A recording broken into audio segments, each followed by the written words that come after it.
오늘은 하나님의 영원한 안식 네 번째 시간입니다. 오늘 함께 나눌 말씀은 안식의 내용에 관하여 말씀을 나누어 보도록 합니다. 지난 주에는 안식이 무엇인지에 관하여 말씀을 나누었죠. 안식이란 것은 그냥 편하게 쉰다 하는 그런 가벼운 개념이 아니라고 말씀드렸어요. 안식은 새로운 형태의 어느 한 날에 관한 개념입니다. 이 날은 앞선 창조의 6일과 관계된 연속된 한 날이긴 하지만 그럼에도 불구하고 이 날은 앞에 6일과는 전혀 성격이 다른 어느 한 날입니다. 왜냐하면 이 날에 관하여는 저녁이 되고 아침이 되니라는 표현이 없기 때문이죠. 또한 이 날에 관하여 성경은 미완료 시제를 사용했어요. 따라서 이 날은 처음 시작되어 그 상태로 지속적으로 상존하는 어떤 상태에 있는 한 날입니다. 한마디로 그날은 영원한 상태의 어떤 하루입니다. 그러므로 안식일은 영원한 어떤 한 형태의 하루가 끝없이 지속되는 한 날인 것이죠. 문학적으로 표현하면 영원히 해가 지지 않는 어느 한 날, 영원히 해가 지지 않는 어느 한 날입니다. 비록 안식일이 일주일 중에 하루를 차지한다 할지라도 이 안식일은 아주 특별한 날이며 해가 지지 않는 날이며 영혼에 속하는 한 날 하루입니다. 이와 같은 이유로 세상 창조의 마지막 날이며 완성의 날인 제7일은 영혼의 상태와 같은 영혼에 속하는 날이라고 조심스럽게 추론하여 결론을 내봅니다. 따라서 세상은 제7일인 안식일을 축으로 하여 세상의 역사는 회전하고 반복됩니다. 세상은 6일 동안 역사의 시간 안에서 운동하고 제7일은 영원의 시간에 안착하여 하나님과 함께 영원의 안식을 누리는 것이죠. 우리 모두는 이날에 참여합니다. 거룩한 성령을 통하여 그리스도 예수 안에서 하나님의 안식에 참여하는 것이죠. 그리고 이 안식은 영원히 무한반복됩니다. 달리 말하자면 한 번 시작된 안식은 중단됨이 없이 영원히 지속된다는 그런 뜻입니다. 그렇다면 안식의 본질적인 내용은 무엇일까요? 안식의 본질적인 내용을 알면 우리에게 주어진 안식일의 참된 의미를 희미하게나마 유추해 볼 수 있습니다. 안식의 본질에 관한 내용을 알기 위해 두 구절들을 참고로 하여 살펴보니 좋을 듯 합니다. 창세기 1장 28절입니다. 하나님이 그들에게 복을 주시며 하나님이 그들에게 이르시되 생육하고 번성하여 땅에 충만하라. 땅을 정복하라. 바다의 물고기와 하늘의 새와 땅에 움직이는 모든 생물을 다스리라 하시니라. 또 다른 구절은 창세기 2장 15절입니다. 여호와 하나님이 그 사람을 이끌어 에덴 동산에 두어 그것을 경작하며 지키게 하시고, 이 두 구절은 안식의 참된 본질이 무엇인지 우리에게 가르쳐주는 아주 중요한 구절들이죠. 왜냐하면 세상은 6일 동안 창조되었지만 만물은 충만한 상태로 창조된 것이 아니라 충만의 가능성을 지닌 가능성의 형상으로서 창조되었기 때문이죠. 따라서 식물들은 창조된 이후부터 계속해서 꾸준히 성실히 그의 소산물을 내야 했고, 동물들은 창조된 이후부터 계속해서 꾸준히 성실히 번성하고 세상에 충만해야 했습니다. 특히 인간도 창조 때부터 충만한 인류로 시작한 것이 아니라 충만의 가능성을 지닌 존재로 창조되어 계속해서 꾸준히 성실히 자손을 낳고 낳아 이 땅에 충만해야 했던 것이죠. 그래서 식물은 식물의 그 종류대로, 동물은 동물의 그 종류대로 인간도 번성하여 세상에 충만해야 했던 것입니다. 따라서 안식의 내용 중 하나는 번성하여 세상에 충만한 것입니다. 왜냐하면 안식일 전까지 세상은 태어난 것이지 안식일 전까지 세상은 번성하여 이 땅에 충만하지 않았기 때문이죠. 달리 말하자면 세상은 지금 막 태어난 갓난 아기의 상태로 엄마의 품 같은 안식의 장소인 하나님의 안식에 안기어 하나님의 품에 안착한 것입니다. 이와 같은 이유로 세상은 하나님의 안식 안에서 생육하고 번성하여 세상에 충만해야 했던 것이죠. 그러므로 안식의 참된 본질의 내용이 있어 그 첫 번째는 생육하고 번성하여 땅에 충만하는 것입니다. 두 번째는 땅을 정복하는 것이죠. 창세기 1장 28절 중반절에는 이렇게 기록되어 있어요. 땅을 정복하라. 여기서 정복하라에 해당하는 히브리어는 카바스입니다. 히브리어 카바스의 뜻은 발로 밟다, 복종하게 하다는 뜻을 갖고 있어요. 그러나 비록 이 단어가 강압적 뉘앙스를 갖고 있다 할지라도 이 단어는武力을 행사하여 피조물을 굴복시키라는 뜻이 절대 아닙니다. 이 단어의 진정한 의미는 하나님이 피조물을 사랑하는 것과 같이 너희도 피조물을 사랑하라는 그런 뜻이죠. 왜냐하면 피조물도 사람과 동일하게 하나님의 사랑의 대상이기 때문입니다. 이와 같은 이유로 하나님은 아담의 타락과 함께 아담 안에서 죄의 상태로 들어간 피조물을 구원하시기 위해 또한 그분의 사랑의 증거로 그분의 독생자 아들을 죄된 이 세상에 파송하셔서 이 세상을 위하여 화목제물로 주셨기 때문입니다. 요한복음 3장 16절입니다. 하나님이 세상을 이처럼 사랑하사 독생자를 주셨으니 이는 그를 믿는 자마다 멸망하지 않고 영생을 얻게 하려 하심이라. 사랑하는 여러분, 이 구절에 등장하는 하나님의 사랑의 대상인 세상을 설마 오직 인간들에게만 국한시켜 이해하시는 것은 아니겠죠? 만약 그렇게 생각하신다면 지금 이후로부터 그런 생각은 철회하시기 바랍니다. 왜냐하면 그것은 철저히 이기적인 생각이기 때문이죠. 한마디로 하나님은 나만 사랑하신다. 하나님은 나만 이뻐해 하는 그런 류의 나쁜 생각이기 때문이죠. 성경이 가르치는 하나님의 사랑의 대상과 그 아들의 희생의 대상은 오직 인간만을 위한 사랑과 희생이 아닙니다. 왜냐하면 하나님의 사랑 안에는 태초부터 그분께서 생각하셨고 그분께서 보시기에 좋게 여기신 그분의 선하신 뜻의 결정체인 세상의 모든 피조물도 그분의 계획 속에 이미 있었고 그분의 계획 속에 있던 모든 피조물 또한 하나님의 사랑의 대상 안에 함께 포함되기 때문이죠. 이와 같은 이유로 하나님은 그분의 사랑의 대상이자 그분의 창조물인 식물들에게 때를 따라 기름진 단비를 주시고 날마다 찰지고 따사로운 사랑의 햇빛을 주시는 것이 아닙니까?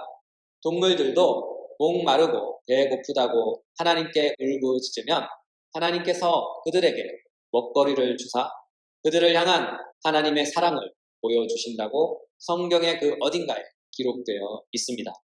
예수님도 말씀하셨어요. 마태복음 6장 26절 공중의 새를 보라 심지도 않고 거두지도 않고 창고에 모아들이지도 아니하되 너희 하늘 아버지께서 기르시나니.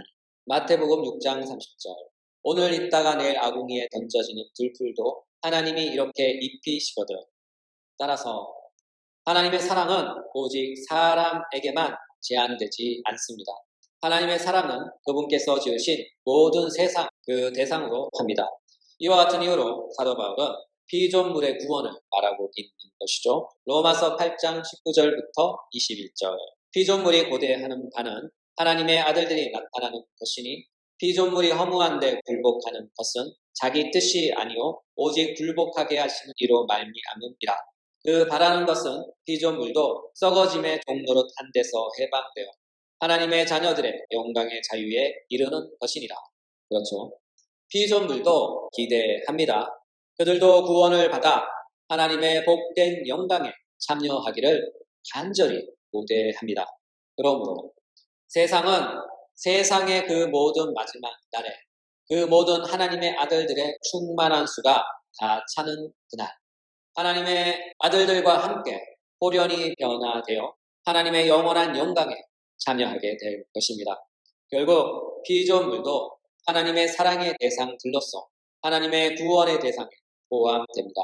그러나 피조물 또한 모든 종류의 피조물이 구원받는 것이 아니라 하나님으로부터 택함받은 피조물들만 구원받습니다.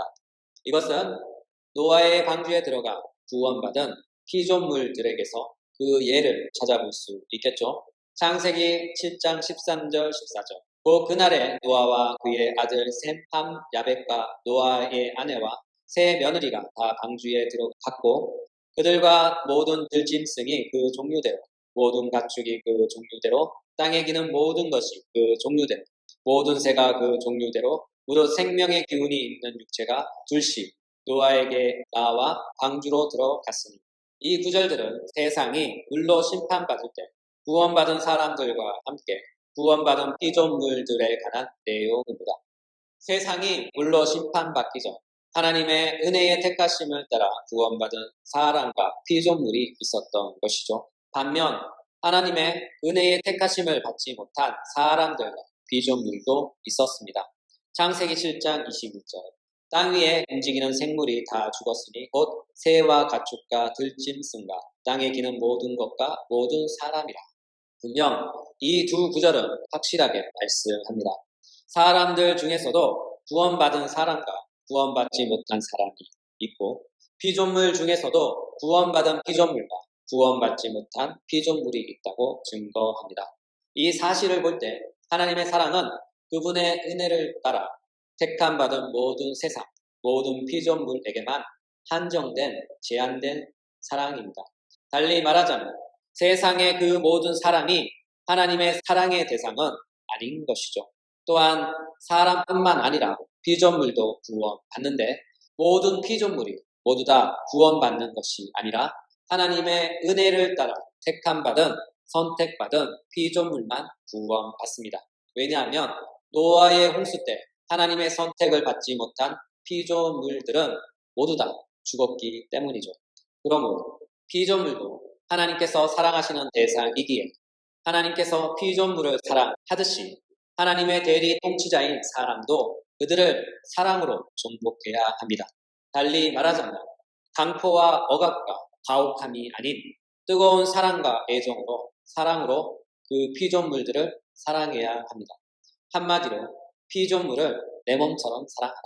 피조물을 내 몸처럼 사랑하라입니다. 그러므로 안식의 본질적 의미에서의 두 번째는 하나님의 사랑의 대상이며 피조물들인 세상을 하나님의 마음으로 사랑하는 것입니다. 마지막으로 안식의 본질적 의미에서 세 번째는 바로 다스리는 것입니다. 다스리다에 해당하는 히브리어는 라다입니다. 이 단어의 뜻은 상관이 하등한 존재 위에서 그의 권위를 행사함을 의미합니다. 이 단어의 뜻이 그렇다고 해서 이 단어가 전제적이고 독재적인 통치를 행사하는 힘을 의미하지 않아요.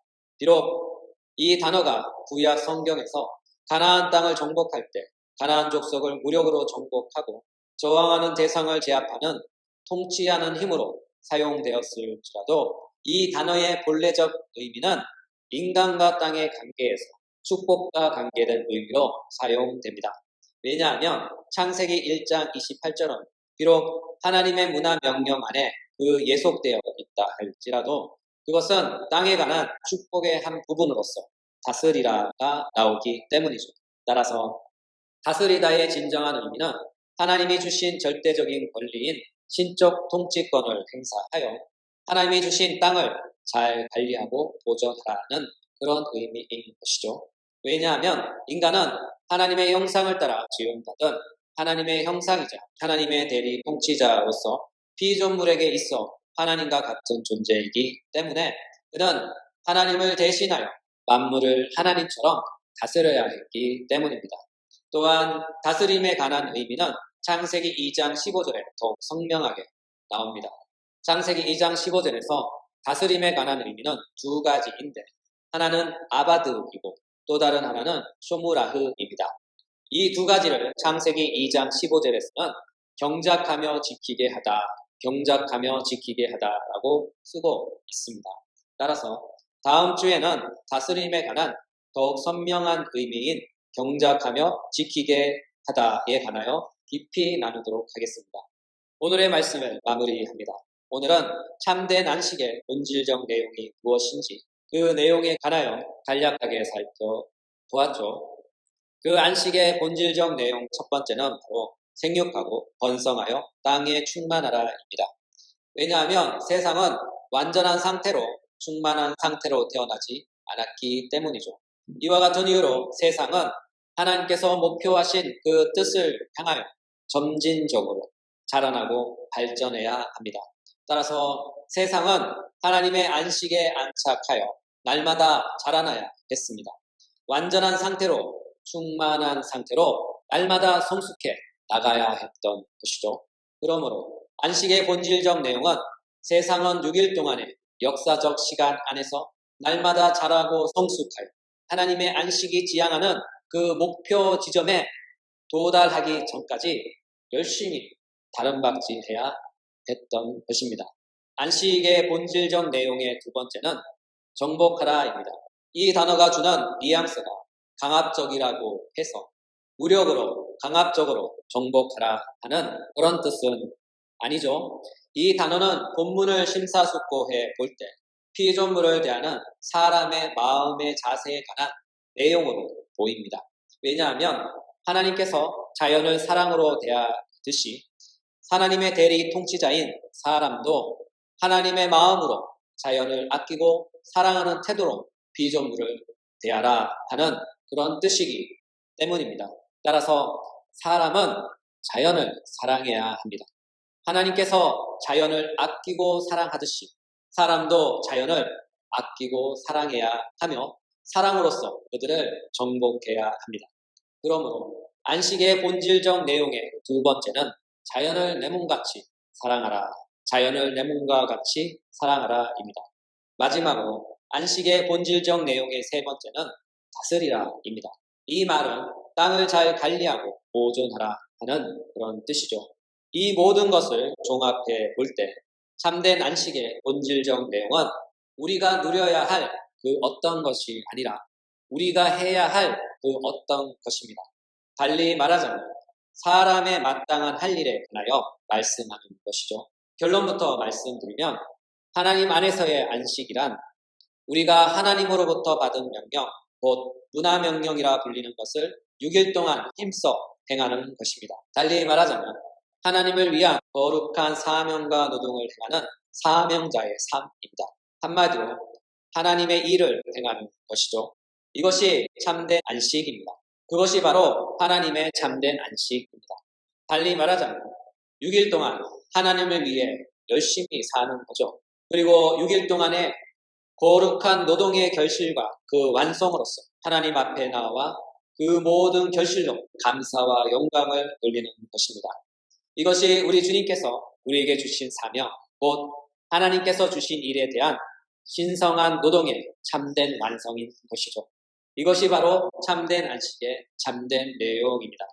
따라서 6일 동안 열심히 게으름 피운 사람은 하나님 안에서 제7일인 안식일, 다시 말해서 하나님 아래서 참된 안식을 누릴 수가 없죠. 왜냐하면 제7일인 안식은 6일의 노동을 완성하는 날로서 거룩한 노동의 완성일이기 때문이죠.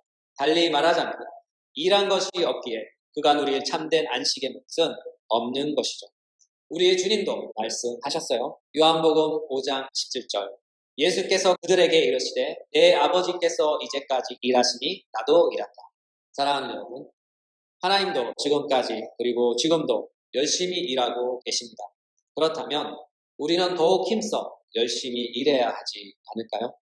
이번 한 주도 살아가면서 하나님께서 허락하신 안식의 삶 안에서 우리 주님께서 지정해 주신 거룩한 일터에서 신성한 노동을 잘 감당하시고 6일 동안의 기름지고 수고로운 거룩한 땀방울로 제7일인 안식일에 하나님께 드려 참된 안식을 완성하는 하나님의 참된 안식의 백성들이 되시길 예수님의 이름으로 축복합니다.